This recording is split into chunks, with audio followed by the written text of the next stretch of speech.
So hi మామ, welcome back. Sabdham hero Aadhi Pinisetty, heroine Lakshmi Menon, వీళ్ళిద్దరు combination వచ్చిన latest horror and thriller film last month February 28న ఈ సినిమా థియేటర్లో రిలీజ్ అయింది మామ. ఇంకా సక్సెస్ఫుల్గా రన్ అవుతుంది. మరి ఈ సినిమా థియేటర్లో చూడాలా లేకపోతే వెయిట్ చేసి ఓటీటీలో చూడాలా అనేది మనం ఈ రివ్యూ వీడియోలో డిస్కషన్ చేసుకుందాం. సో వీడియోని స్కిప్ చేయకుండా ఎండ్ వరకు వాచ్ చేయండి. పర్ఫెక్ట్ రివ్యూ వీడియో మా ఇది. ఇక స్టోరీ షార్ట్కట్లు చెప్పాలంటే, ఒక మెడికల్ కాలేజ్ మామ, ఒక ముగ్గురు స్టూడెంట్స్ ఒక శబ్దం వల్ల, ఏది ఒక చిన్న శబ్దం వల్ల చనిపోతారు అనమాట. ఒక ముగ్గురు స్టూడెంట్స్ కంటిన్యూగా. సో ఇది గమనించిన కాలేజ్, ఆ మెడికల్ కాలేజ్ కరస్పాండెంట్ ఉంటాడు, హెడ్, అతను తెలిసి ఈ న్యూస్ని ఎక్కడ స్ప్రెడ్ కాకుండా బయట, ఎందుకంటే స్ప్రెడ్ ఏంటంటే కాలేజీ పరుగు పోతుంది, రెప్యుటేషన్ పోతుంది, కాలేజే మూత పడే పరిస్థితి కూడా రావచ్చు. ఇది గమనించిన ఆ కాలేజీ హెడ్ కొంతమందికి డబ్బులు ఇచ్చి సెట్ చేస్తాడు గోప్యంగా. కానీ ఎలాగో న్యూస్ స్ప్రెడ్ అయ్యి న్యూస్ ఛానల్ కూడా వచ్చేస్తుంది అనమాట ఆ న్యూస్. ఆ తర్వాత దీన్ని ఎలాగన్నా తొందరలో కేసు క్లోజ్ చేయాలని ఆ కాలేజీ హెడ్ మన హీరోని రప్పిస్తాడనమాట ఆ కాలేజీకి.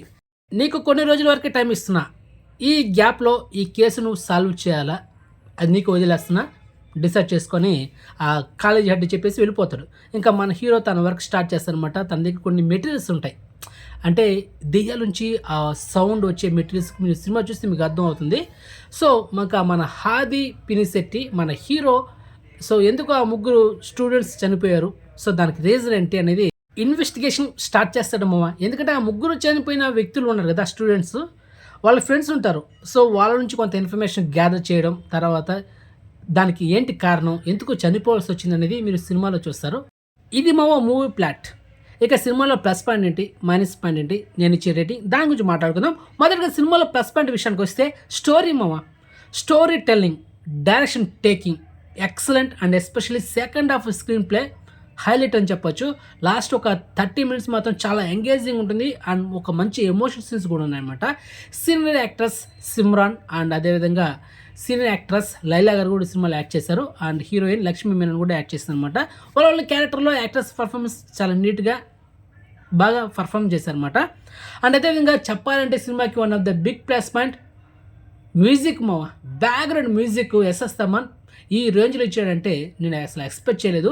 ఎందుకంటే కాంచనా సినిమాకి రాఘవ లారెన్స్ డైరెక్షన్ చేసిన కాంచనా సినిమాకి ఏ రేంజ్లో చెత్త కొట్టాడో, అదేవిధంగా బాలకృష్ణ గారి సినిమాకి ఏ రేంజ్లో చెత్త కొట్టాడో మనం రీజన్గా చూసాము. కానీ ఈ శబ్దం సినిమాకి ఈ స్టోరీకి తగ్గట్టు ఎక్కువ నాయిస్ లేకుండా లిమిటెడ్గా పర్ఫెక్ట్గా డిజైన్ చేసేయడం మామ. మ్యూజిక్ మాత్రం one of the plus point సినిమాకి. యాక్టర్ పర్ఫార్మెన్స్ కూడా ప్లస్ పాయింట్, డైరెక్షన్ టేకింగ్ కూడా ప్లస్ పాయింట్. సో మొత్తానికి ఓర్త్ మూవీ మామ. సినిమాని చూడొచ్చు, ఎక్కడ కానీ మీకు బోర్ కొట్టదు. ఇక సినిమాలో విజువల్స్ మామ, ఆ గబ్బిలాలు చూపించడం, సినిమాటోగ్రఫీ కానీ నైట్ ఎఫెక్ట్ సీన్స్ కానీ హైలైట్ అని చెప్పొచ్చు. సో మొత్తానికి ఓర్త్ మూవీ.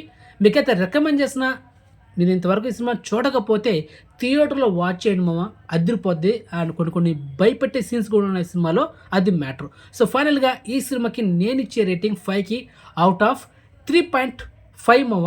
ఓకే, సో మొత్తానికి మీకైతే రికమెండ్ చేస్తున్నా, ఈ సినిమా థియేటర్లో చూడండి. ఓకే, ఒకవేళ మీరు ఓటీటీలో చూడాలనుకుంటే టీవీలో కనెక్ట్ చేసుకుని ఒక పెద్ద బిగ్ డిస్ప్లే 43 inch 52 ఆ రేంజ్లో ఉన్న డిస్ప్లే ఉన్న టీవీలో కనెక్ట్ చేసుకుని సినిమాని చూడండి మామ. 4K వర్షన్లో అదిరిపోద్ది. స్పీకర్స్ కనెక్ట్ చేసుకుంటే ఒక లెవెల్లో ఉంటుందన్నమాట. సో అది మ్యాటర్. ఓకే, కానీ మొబైల్ అయితే మీకైతే రికమెండ్ చేయను, ఎందుకంటే మొబైల్ మీకు అక్యూరసిటీ, సో అదంతా మీరు ఫీల్ అవ్వలేరు. చూస్తే థియేటర్లో చూడండి, లేకపోతే వెయిట్ చేసి ఓటీటీలో చూస్తే అది కూడా టీవీలో కనెక్ట్ చేసుకొని చూడండి. మొబైల్ అయితే స్కిప్ చేసింది. ఓకే, క్లియర్, అది మ్యాటర్. సో మొత్తానికి ఇన్ఫర్మేషన్ మీకు నచ్చింది అనుకుంటున్నా. రివ్యూ వీడియో ఎలా ఉందంటే కామెంట్ చేయండి. ఓకే మామ, బాయ్.